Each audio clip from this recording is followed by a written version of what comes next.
விவசாய நலன் சார்ந்து ஒரு தலைவர் இருக்கிறார் என்றால் அது நிச்சயமாக தமிழக முதல்வர் ஜோசப் விஜய் அவர்கள் மட்டும்தான். இதை தவிர வேற எந்த தலைவரும் இனிமேல் பிறக்க முடியாது. எங்கள் விவசாய பெருங்குடி மக்களையும் பண்பாடையும் கலாச்சாரத்தையும் எங்கள் பகுதியையும் காத்து கொடுத்த காவல் தெய்வம், விவசாய பெருங்குடி மக்களை காப்பாற்றிய வாழ்வாதாரத்தை காப்பாற்றிய எங்கள் கிராம எங்கள் பரந்தூர் வட்டார விவசாயிகளுடைய வாழ்வில் விளக்கேற்றி வைத்த என் தலைவருக்காக எங்கள் ஏகனாபுரத்தினுடைய பிரதான சாலைக்கு தளபதி சி ஜோசப் விஜய் சாலை என்று நாங்கள் அது பெயரிட்டு அந்த சாலைக்கு பெயரிட தீர்மானம் ஏற்றி இருக்கிறோம். விவசாயிகளுக்கு என்ன உறுதியளித்தாரோ அந்த நம்பிக்கை பொய்க்கவில்லை.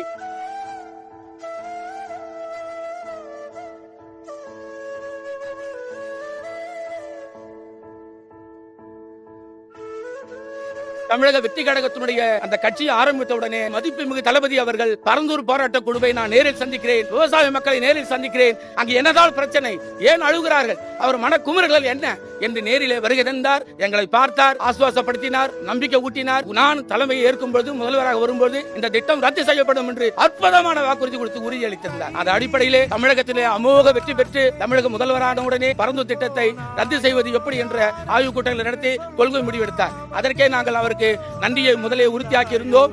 இடையிலே கிராம சபை ஆகஸ்ட் 15ஆம் தேதி நடந்த கிராம சபையிலே தீர்மானங்களை எதிர்த்தோம். அவருக்கு இன்னும் மதிப்பு சேர்க்கும் வகையில் விவசாயிகளை காப்பாற்றிய, விவசாய பெருங்குடி மக்களை காப்பாற்றிய, வாழ்வாதாரத்தை காப்பாற்றிய எங்கள் கிராம எங்கள் பரந்தூர் வட்டார விவசாயிகளுடைய வாழ்வில் விளக்கேற்றி வைத்த என் தலைவருக்காக எங்கள் ஏகனாபுரத்தினுடைய பிரதான சாலைக்கு தளபதி சி ஜோசப் விஜய் சாலை என்று நாங்கள் அது பெயரிட்டு அது பலகை அந்த சாலைக்கு பெயரிட தீர்மானம் ஏற்றி இருக்கிறோம். ஆக இந்த வகையில் அவர் என்ன அளவுக்கு எங்கள் உறுதி எப்படி கொடுத்தாரோ மீண்டும் அவருக்கு நன்றி சொல்ல பணியூருக்கும் நாங்கள் சென்றிருந்தோம். அந்த கட்சி செயல்பாடுகளின் போது என்னென்ன எங்களுக்காக அவர் உழைத்தார் என்பதற்காக நன்றி சொல்ல சென்றிருந்தோம். அதை எல்லாம் மனதில் கொண்டு விவசாயிகளுக்கு என்ன உறுதி அளித்தாரோ, என்ன நான் வந்தால் இந்த திட்டத்தை ரத்து செய்வேன் என்ற நம்பிக்கை ஊட்டினாரோ அந்த நம்பிக்கை பொய்க்கவில்லை.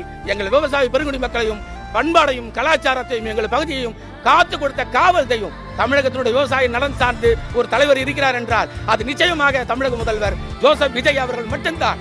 இதை தவிர வேற எந்த தலைவரும் இனிமேல் பிறக்க முடியாது, இருக்க முடியாது என்பதை உறுதியாக கூறுகிறோம்.